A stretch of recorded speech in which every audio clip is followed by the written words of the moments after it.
Welcome to our Sister Wives rewatch. Woohoo! Some people were concerned that we were going to quit the rewatch now that the season is over. So we quit. No, so we're not quitting. We're going to keep going. And then when we get to the end, we'll watch it again. And we'll watch it again, John, for the rest of our lives. Is this something you're excited about? I guess it's none of my business what you and your next husband do together.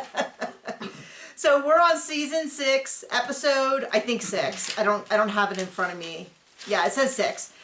Called Robyn's Secret. Oh. And this is the infamous episode where she talks about giving... How much she spent in O's Victoria's Secret for all that lingerie for Cody. Where she talks about how Dayton is the biggest mistake of her life. No, that's not what she says. But it's pretty close. It's pretty close. Now, for those of you who didn't grow up in purity culture, which we both did, we both were in churches.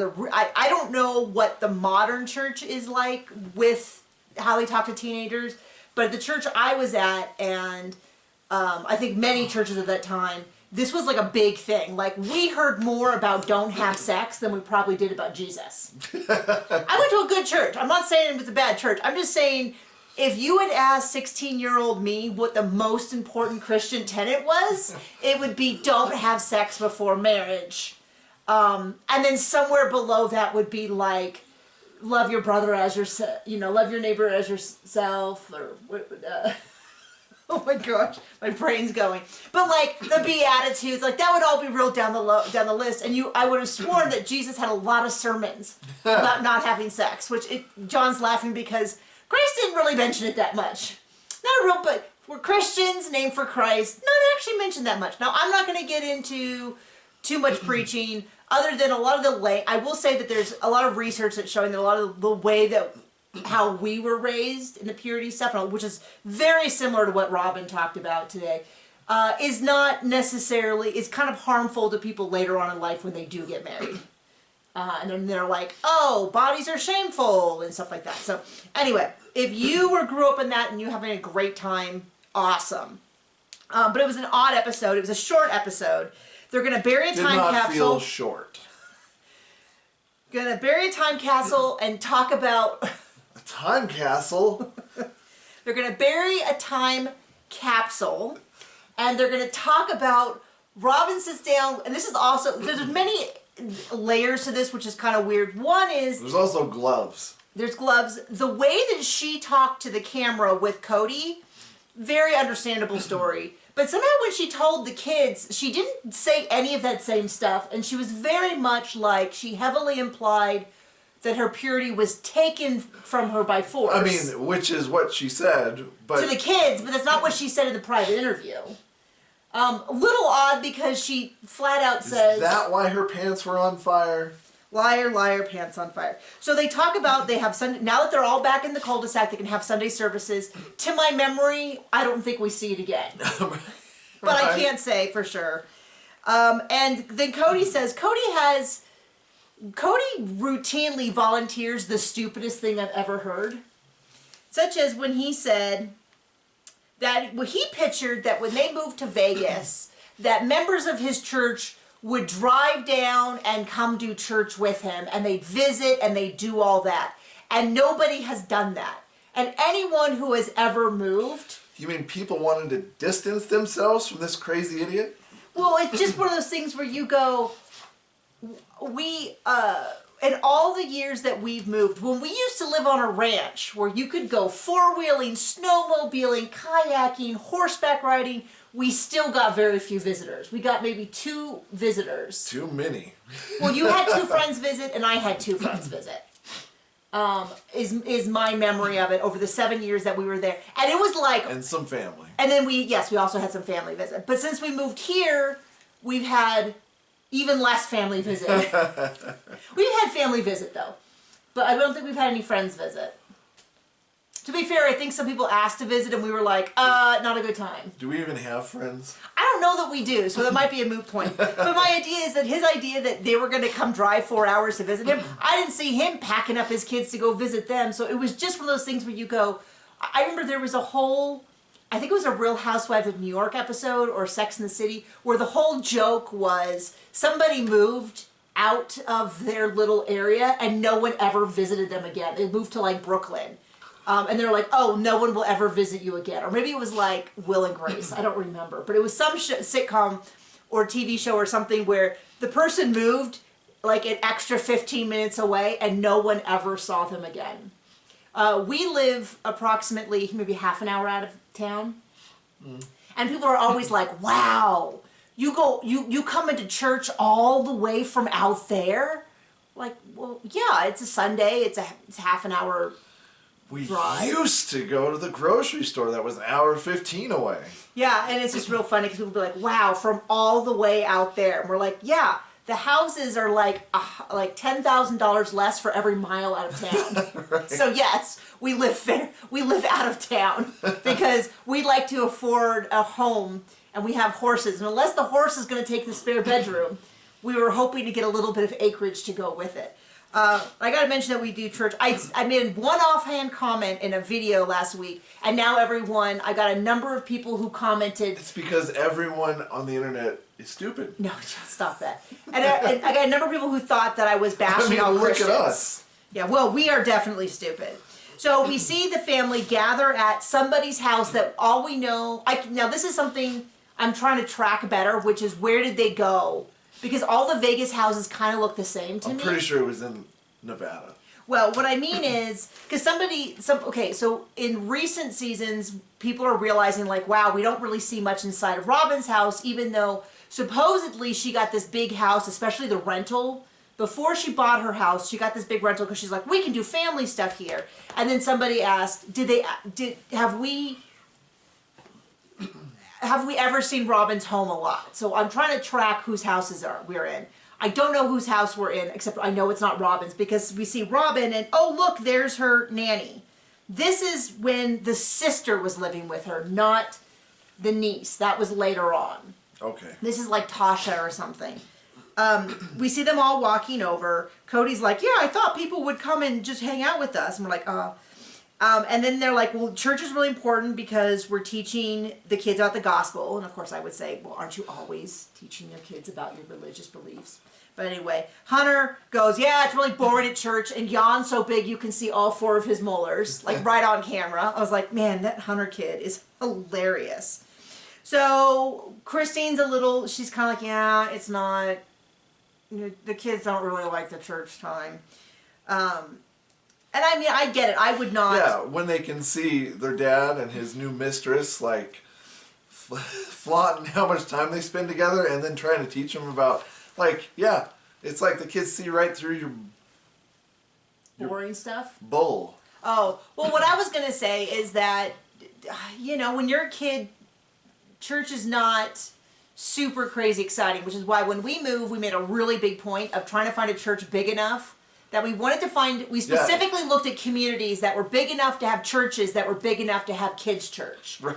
Because, unlike the kids' church I went to, like in 3rd grade, where it shouldn't be fun, you should just sit there and like it, like your parents do. It's like, oh. What an advertisement for a church. You know how many times I showed up after I was dropped off to that? I thought the bathroom was more interesting after that lecture, so I never came again. Which is what I remember from our church is they had all of the kids' classrooms. They were like gates into this big playground area that all the kids' classrooms faced in. And I remember one time I got to hold a baby chick. And I remember that I loved to hang upside down in the monkey bars, my little skirt I just around my remember ankles. every week them lying to us, like, next week MC Hammer's going to be there. They did not say that. They did, 100%. And then they'd have some dumb skit with white people. Oh, pretending to be MC Hammer? No, his cousin. Oh, okay. It's like, no, you told us last week. Liars. Did you believe that? They told it to us. Okay, fair. I was a little kid. You were in church, you're like, surely God would smite them if they did it. I just remember we had felt board Jesus, which were a big deal. Anyway, so then Robyn goes up, and so they intercut between Robyn talking to the kids and Robyn and Cody doing an interview. And Robyn in the interview I thought it was reasonably, like, okay. But then to the kids, it's like some really heavy-handed, like, propaganda about, and it's not... How RoboCop's gonna show up, or... Well, it's not real consistent. Arnold Schwarzenegger. They also said that. What? What are you talking about? All these people that didn't show up to church, that they said were coming next week. Oh, John, just focus. Okay. Some people have complained about our lack of staying on topic. And it hurt my feelings. And I blocked them. Because it's not great. So if you disagree with us, make sure to tell me loudly so that I can go home and cry. No, so she talks about how it was the biggest mistake of their life. She ruined her life, and when she actually met her soulmate, which I assume was Cody, she had to be like, "Oh my gosh, I've already given away my purity." And all I'm thinking is, you have 3 kids. And now I'm worthless. I mean, all I'm thinking is... Which is what's implied, right? Well, all I'm thinking is, yeah, it does imply that if you're not a virgin, you're of no value to anyone, which is a little like, oh. But then also I'm thinking she has 3 kids and she's really slamming. Now you don't have children.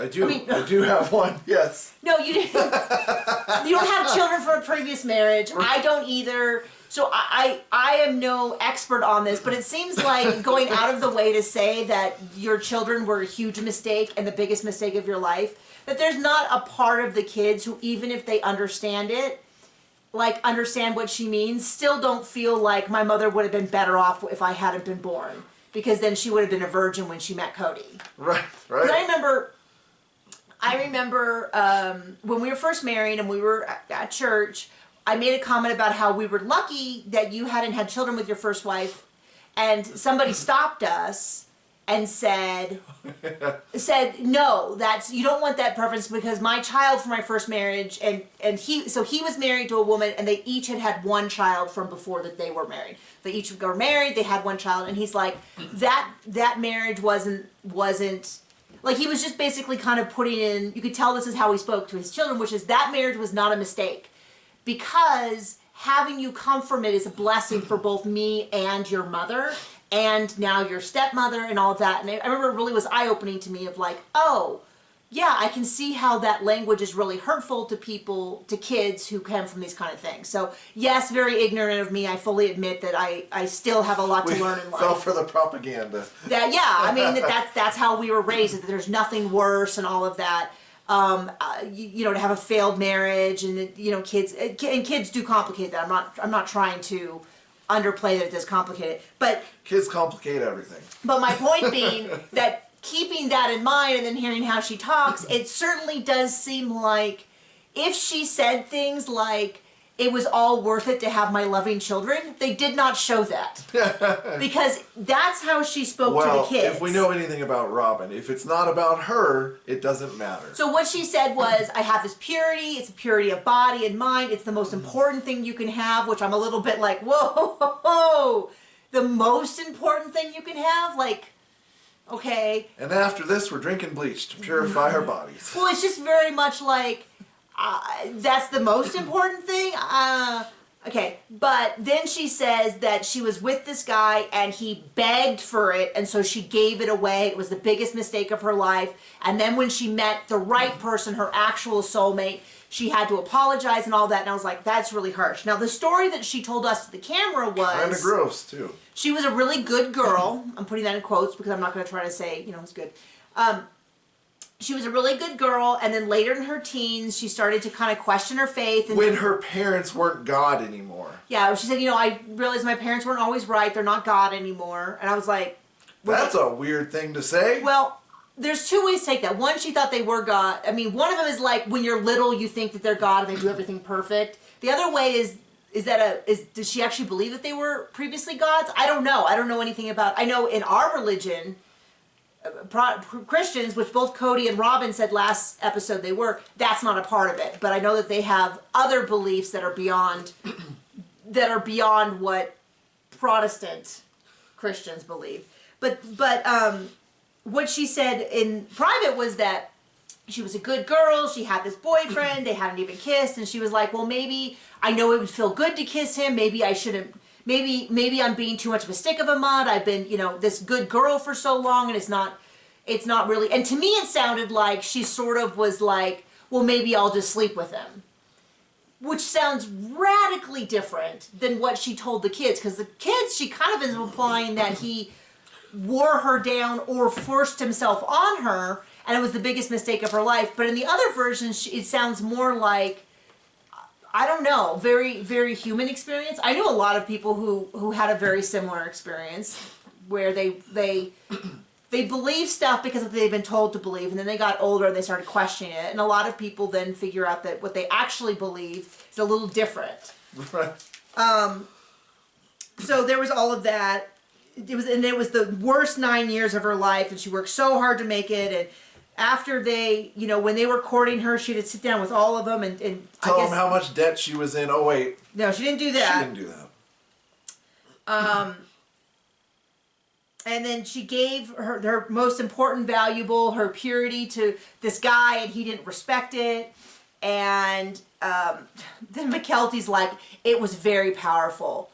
I am definitely going to not even get near boys or something like that. And then all the other kids kicked her because she's the black sheep. No, and then all the other kids, then several of the older teenagers were like, yes, I think marriage, sex is for marriage. And then Hunter's like, yeah, I think sex should be for marriage.